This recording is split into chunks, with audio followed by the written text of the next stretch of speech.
ديروا احلامكم اصلا تفكروا فيها اصلا مالنا اش كاين لاباس فين تشدينا مثلا غير باش ندير عليكم في راسكم. انا ما تشديتش عمري غنشد ولا ديروا احلامكم اصلا تفكروا فيها اصلا مالنا اش كاين لاباس.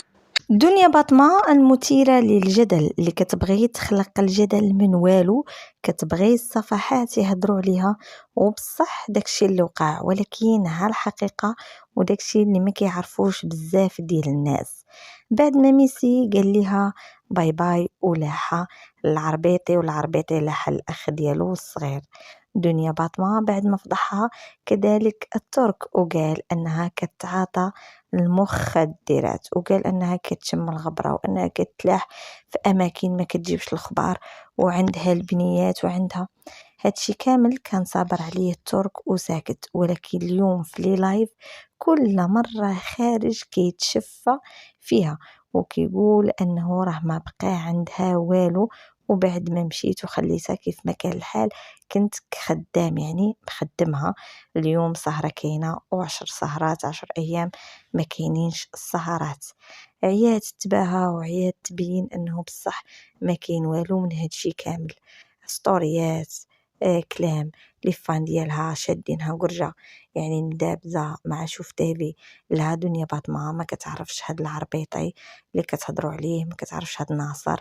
شويه بداو كيفضحوا في ناصر علاش يعني نايضة العائلة ديالك كتهضر على دنيا باطمة، علاش الام ديالك والاخت ديالك كيهضروا على دنيا باطمة. ما خاصش يمشيو يعطيو الاسرار لشوف تيفي، ما خاصش يخرجوا الهضره عليها.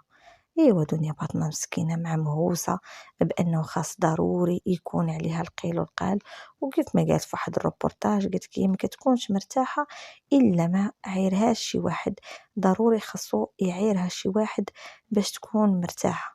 وفعلا دابا حاليا كينزل عليها المعيور يعني على طول الكلمات اللي على بالكم، من غير أنها راقصة كباريه، من غير أنها قاتلة، من غير أنها صاحبة صاحبة حساب حمزة مون بيبي، ومن غير كذلك أنه فاقدة الإحساس.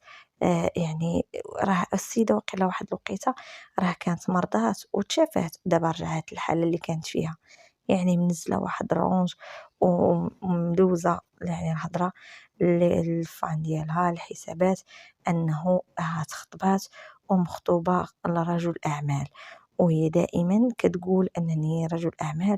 وهاد البزناسه هادو راه كيقولوا عليهم اصلا في الشمال انهم رجال اعمال، لانهم عندهم كباريات، عندهم لي كافي، عندهم الملك ديال بصح، عندهم ديور، عندهم كيتسماو رجال الاعمال، ما كيتسماوش بزناسه بهذا المصطلح.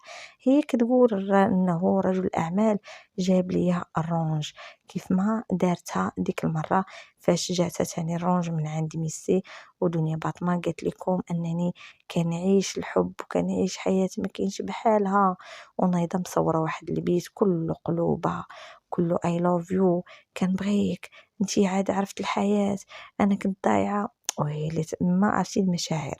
الدنيا باطمة بقات تثير الجدل بداك الكلام انه بغات تعاود العيشه اللي كانت مظلومه فيها مع الترتر، وبصح كذلك كان. وبداو القنوات كيهضروا انها بصح كتعرف رجل اعمال، كيف ما حاليا منزله واحد التصويره او لا واحد الفيديو ديال هذيك الرونش كحله.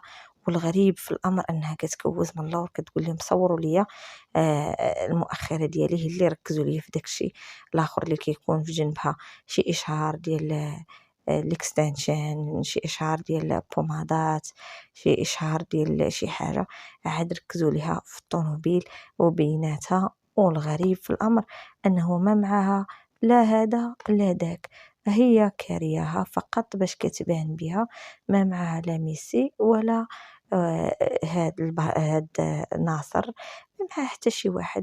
يعني كرهتها باش تثير الجدل، زعما شوفوا راه رجل الاعمال هو اللي جابها ليا، راه مازال بعدا ميسي كيف ما كان الحال كان كيدبر ليها في حفلات، خدامه السيده في الكباريات في طنجة، وفي هذا ما قاعداش غير عند ميسي، راه ديما طالع عنده الكباري. اليوم مع هاد ناصر خدات الشوهة، خدات سنانها تهرسو، خدات الفضائح، يعني قنوات كبيرة عالمية ولات كتهضر أنها صافي مشات إلى مزبلة التاريخ من غير التشوه الوجه ديالها والمرض اللي من غير جنون العظمة.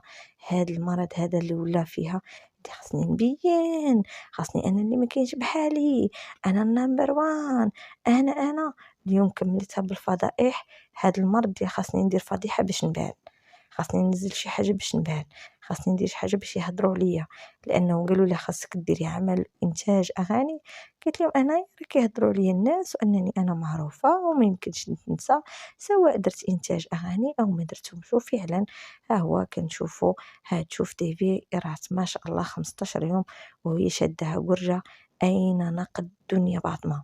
لماذا هذا التماطل؟ والشارع المغربي والرأي العام أيضا يتساءل أين هو نقد دنيا باطمة بعد ما يعني فضحوها ديال بصح، لأنه كتقول فين تشديت وما عمرني غادي نتشد، واش نتوما لاباس؟ يعني المغاربة ناضوا فضحوها وصوروها أمام المحكمة أنها خارجة من عند الفرقة الوطنية، مع هي كتسبهم كتشتمهم، كتبدا برئيس التحرير كتبدا بهم كاملين، كتجمعهم جملة فضحوها. اليوم الفضيحة ديال هاد الصورة اللي هي واقفة مكوزة حالتها حالة، موقفة هاديك الطوموبيل اختها مصورة الوجه ديالها راه تيبان انه هي اللي مصورها، يعني ما كاين لا حبيب ولا حبيبة، ما كاين حتى الدري دردبها وقال لها باي باي، يعني اعطيني اتساع ما تبقايش تدوري بيا. انا ما عمر هاد الاسم ديالي ناصر ما تشوهت حتى عرفتك انتي، مع العلم انه السيد راه ما تيعرفش غير دنيا باطمه، كيعرف دنياوات باطمويات عرام بالعرارم دايرين به بالجمله ما كيتقاداوش. الام ديالو كتقول ليه شوف اللي بغيتي، فوت ليا غير هذيك اللي عائلتها ها اختها مدانه بالحبس، اختها الاخرى دابزه يعني مدوزه الحبس على ابتسام، اختها الاخرى مدابزه معاهم مقربلها معاهم لانه عالمها بوحدو، هما عالم ديالهم غير التشرشيم والسب والقذف والحساب ديال حمزه مون بيبي راكم عارفين واشنو دار. يعني هاد العائله هادي واخا هما بزناسه اصلا ما يشرفهمش تكون مع دنيا يكون مع دنيا باطمه ومدوزها ميسي مدوزها العربيطي مدوزينها كاع البزناسه. بطبيعة الحال الدري باقي صغير وهي كتشوف في 40، الأم ما عادش تقبل ليها نهائيا هاد الأم ما عادش تقبل هاد دنيا باطمة اللي كل مرة عملية تجميل باش تزيان، باش تعود فنيونة، باش تعود صغيرة، باش تعود عندها الطاي اللي ما نعرف شنو. يعني ما متصالحاش حتى مع ذاتها، ما متصالحاش مع راسها، هي ما كتبغيش راسها.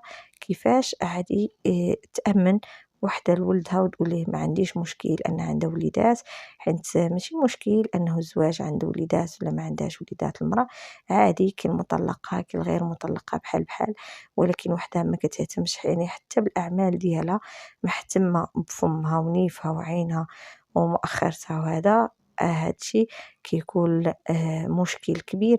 ما يطمئنش انها غادي تكون ايضا ام صالحه لشي وليدات اخرين. مع العلم السيد غير كيدوز ويحط ودنيا باطمان دابزه معاه كتقول ليه انا او لا احد، ما كاينش شي واحد من غيري. حصريات ديال شوف تيفي، الفضائح اللي كتخرج من عند الناس الشمال اللي كيشوفوها، كل شيء كيدل على انه دنيا باطمه فعلا وصلت لواحد المرحله ديال ولات غير كتخربق في حياتها.